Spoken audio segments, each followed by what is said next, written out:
Ooh, well, as you can see from the score here, Newcastle 4, Manchester United 1 match reaction. And again, I'm not going to say it was tough because I watched that week in, week out. So I know what to expect. I knew what we was going to get. Let's start from the beginning.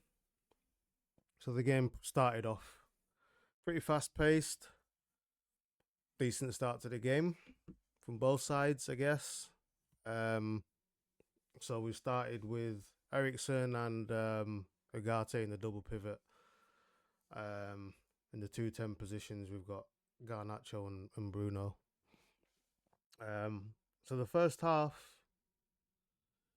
it was okay. It was pretty even. It was pretty even.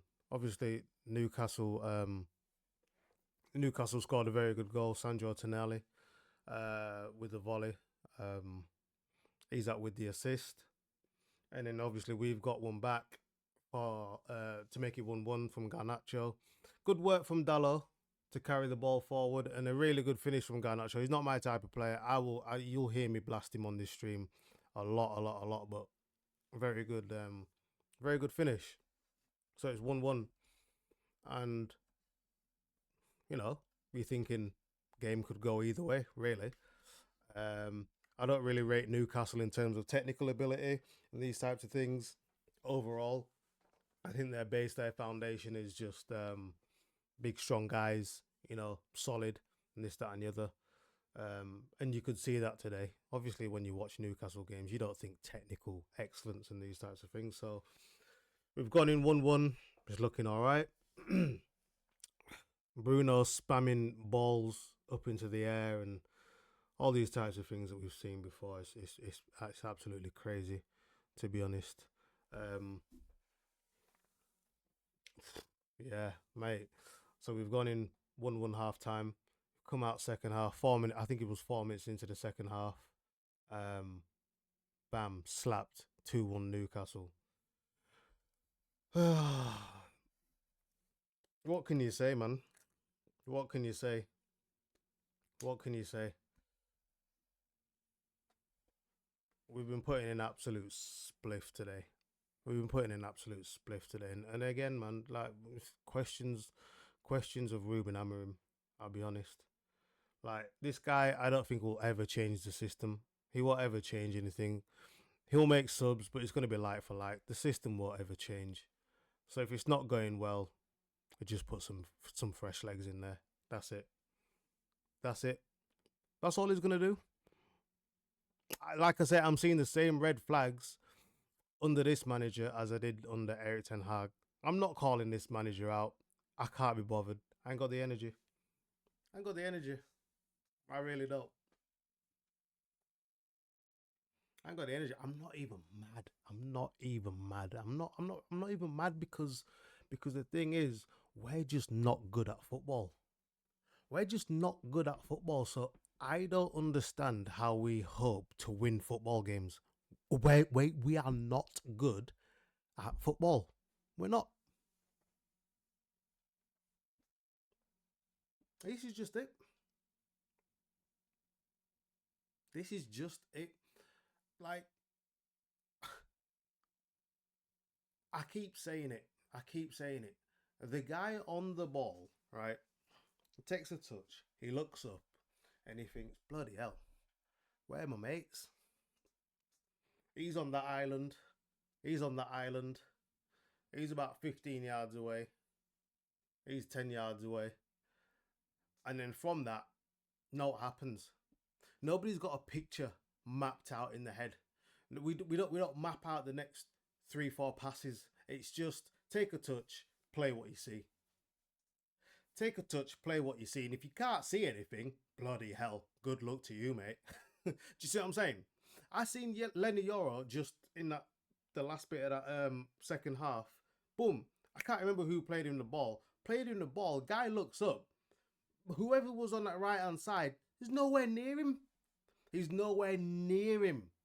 So then, obviously, what Lenny Yoro has to do is, instead of playing forward, right, he has to turn back. And don't get me wrong, I don't mind turning back and recycling possession. But the thing is, he's now being negative because what he does, he turns back and now he has to shield the ball, right? Instead of being able to at least just recycle it.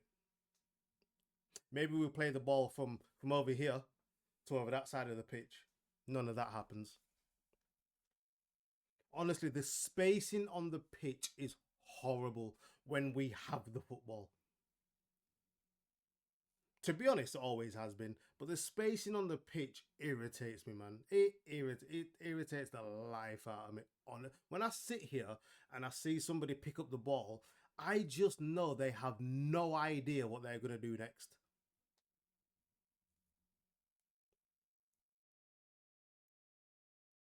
When a Manchester United player picks up the football, they haven't a clue what's gonna happen next. There's no coaching that happens in this football team. There's no coaching. There isn't any.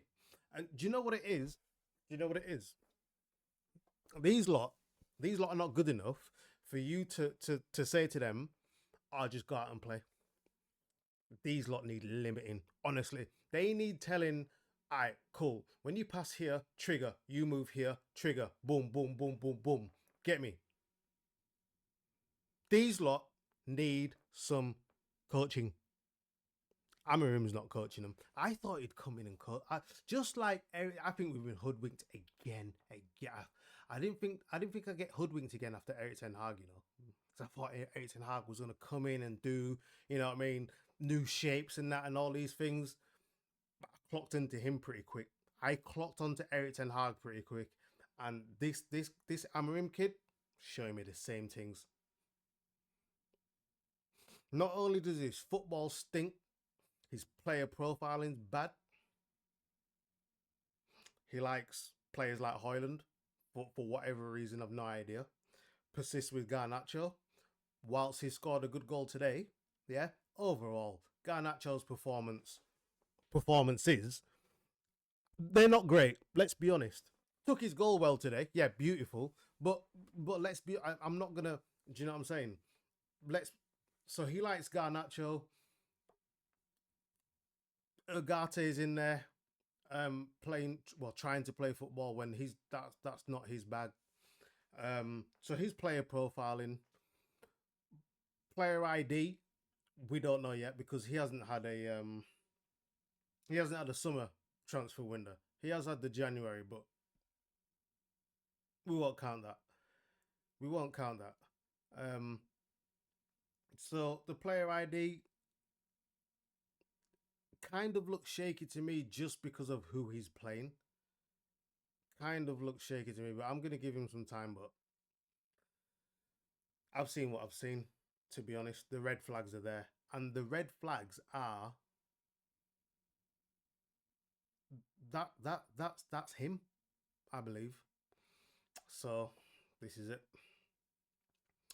This is where we are. This is where we are, guys. Questions of Amarim again.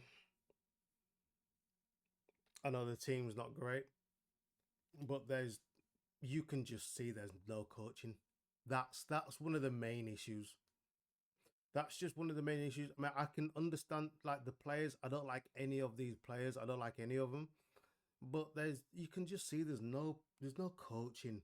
There's no togetherness. There's no cohesion. It's like a scattergraph. It's just like a the mad scattergraphs.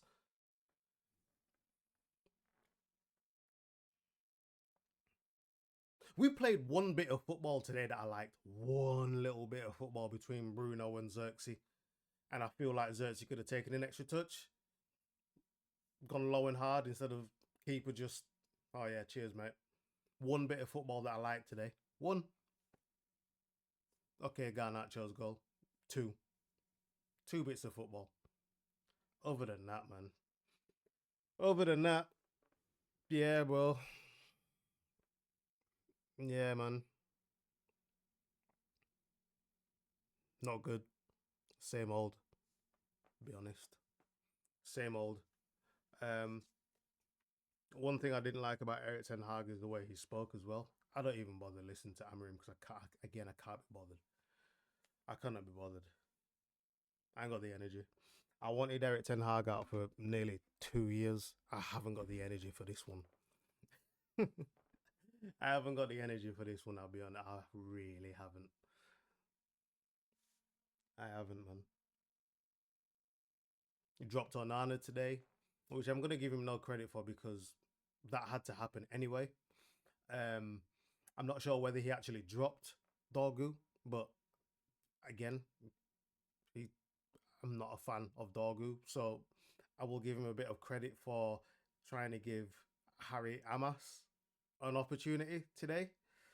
Um, Bruno's in there just doing what he wants, literally just doing what he wants. Man, just kicked the ball up in the air for I think it was for the first goal.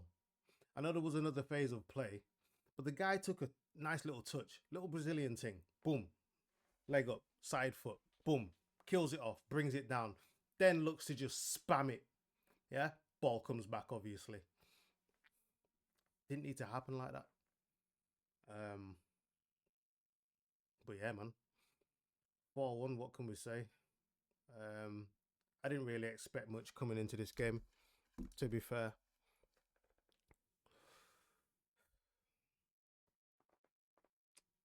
were there any decent performances today? Mazraoui, I thought was good up until, up until he slipped. I saw a few people slip, so I don't know what was up with the pitch. Mazraoui doing okay. Lenny Yoro solid. You know, Agate was okay. Just judging on what he is, but like he doesn't help us in the forward positions. Let's be honest. Um, Dalot was busy, looking like he's doing stuff. I guess. Um, Ericsson was all right. I thought he would have got swallowed up in that double pivot with this being quite a physical game, but he did all right. He did okay. Um, but yeah, man, there wasn't we weren't really gonna expect anything from this, whether that be a performance or result. You know, I feel like we got neither. Obviously, didn't get the result. The performance for me was.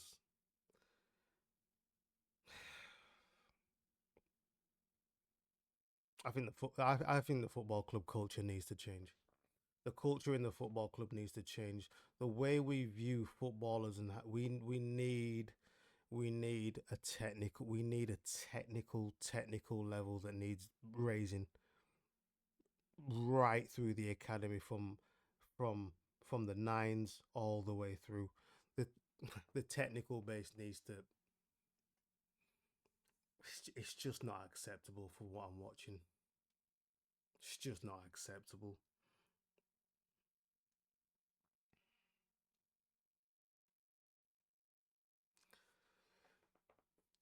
We'll be back. We will be back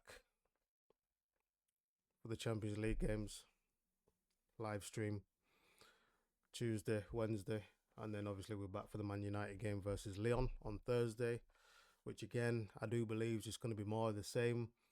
Um, the only difference is we might get the result, but in terms of a performance,